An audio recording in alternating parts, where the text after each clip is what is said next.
everybody, welcome back to my channel. This is a very special nail art tutorial. It is autumn themed, but it is dedicated to my dad, who is releasing his new book of poetry, An Excursion with Words, this month, and I will have a very special treat. He has recited one of my favourite poems of his, and I will add it on at the end of this video. I should tell you what's on my nails. The first thing is to tell you about this lovely polish on my accent nail. This is the beautiful Code Rainbow from Arda's Nails. It's a fantastic holographic neutral coloured polish. It came out in the Nail Ninjas collection many months ago at this stage, and one of my favourite collections of the year because it involved some of my favourite people. So yeah, this is a very personal video dedicated to a lot of people that I absolutely adore. Anyway, on my other nails then is Femme Fatale's Agrabah, which I believe is their Aladdin inspired polish. And guys, this is in 4 coats on my nails, but I absolutely love it. However, I think it doesn't look great on my nail because the yellow is still coming through for some reason. My nails are very stained at this stage. I like a lot of dark colours, but so I practiced here with the swatch wheel and put it over some similar base colours. So I put it over Dublin, and I think that looks way better than it does on my nails. So I want to wear this at my dad's book launch this month, so I think I'm going to either wear it over Dublin, or I really like this polish Buenos Aires. Both of those polishes, by the way, I bought because they remind me of my husband. But I also really like it over Sepia from H&M. I think I'll probably end up going with Sepia. Oh no, not Sepia, Sedona I should say. Sepia is the one I always use when I'm colouring in people's faces. Sedona, I really like it over Sedona or Dublin. I'm not sure, guys. Which do you think? I think the flaky stand out better on Sedona, but the flash stands out better on the other two. Let me know in the comments. Help me to decide. All right, I am going to use this number 4 plate from the Enchanted collection from MoU, and I'm using the little fox. Now, I have seen foxes before. I know I messed up the tail. I don't know what I was thinking, colouring in the tail a completely lighter colour. I should have just done the tip. How long have I been out of the countryside and living in the city? Too long, I think. Too long, I hear you scream. But hey, I made a mistake. The tail looks ridiculous. I won't do it again, I promise. But anyway, it's a sleeping little fox. I'm giving him an all white kind of dusty looking tail for some reason because I'm crazy. So I just took the fox out and removed with a lint roller the rest of the image. I'm going to use a little brush to kind of dry brush tail kind of marks, or kind of give a textured look to the tail. I went overboard here, but sure, whatever. I mean, you know, that's just the way it goes sometimes. Sometimes you get carried away and you colour in the whole tail. It just happens. Anyway, it's still showing you a new technique, maybe. This kind of dry brushing and when you're painting in an image, when you're doing some reverse stamping. So there you go. I just got carried away with the dry brushing. This is fun, and I really want to find other images that I can do this with. I'm doing a fox, by the way, because as you saw from my dad's book cover, there is a little box on it, or a little fox on it, I should say. Now I kind of went a little too heavy-handed with the first brush, so I just gently removed that with the brush. You can do these things when you get used to reverse stamping. You can start to remove things rather than going to re-stamp the image all again. But you know, I like to live dangerously, so I tried removing it and it worked.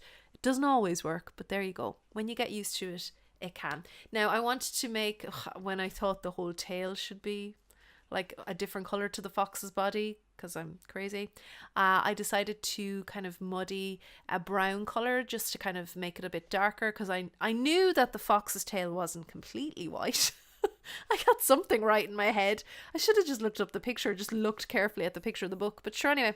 And I'm going to paint the entire fox this colour, pumpkin spice, so I wanted to put that colour into the tail also.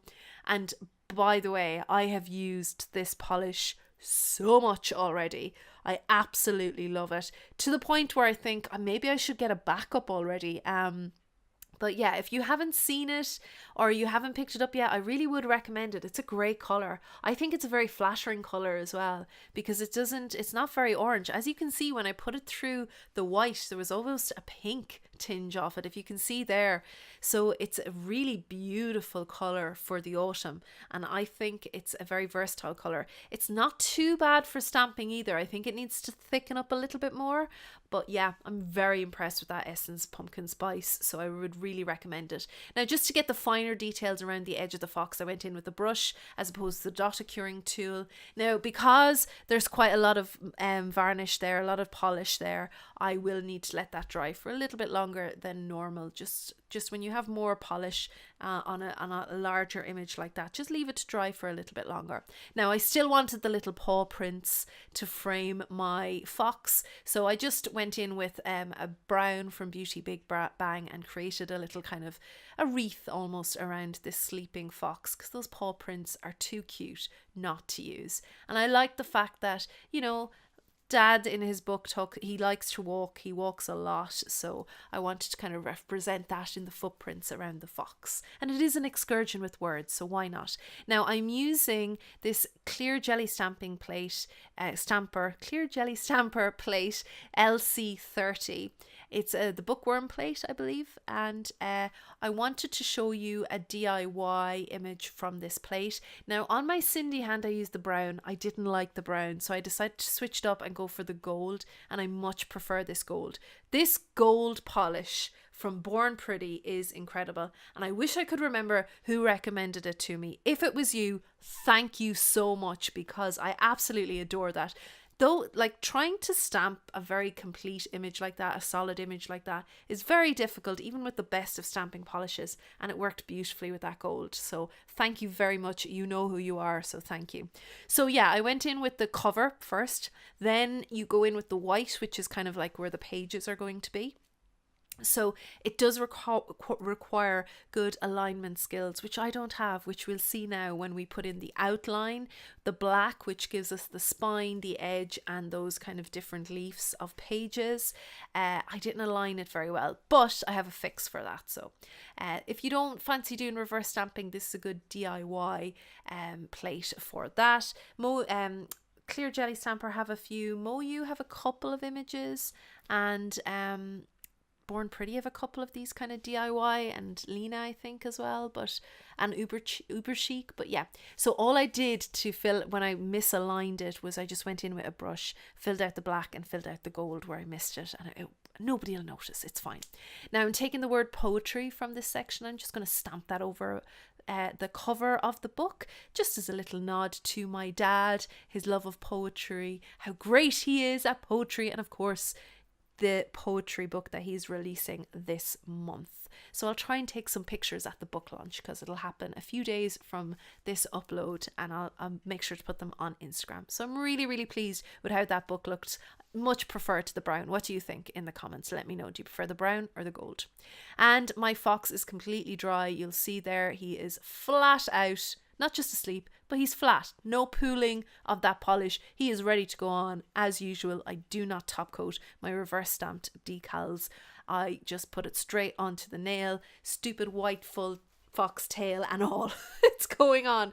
So okay, it looks okay. But yeah, that tail is all wrong. I can't stop looking at it now, but it still looks cute. And you know what? It's a dedication to my dad. You can see my fingers are destroyed with black as well, so don't worry, I cleaned that off. So as promised, I'm going to end this video with a little reading from my dad. I hope you enjoy it. Dad, I love you very much, and best of luck with your book. Talk to you soon, everybody. Bye. Yet another day. Today is yet another day, a glistening, crimson sunrise day. A most welcome substitute for the rain-filled graveyard sky of yesterday. This can be your day, one of unbounded happiness, emblazoned with an air of inner peace, focused mindfulness, engulfed fulfillment.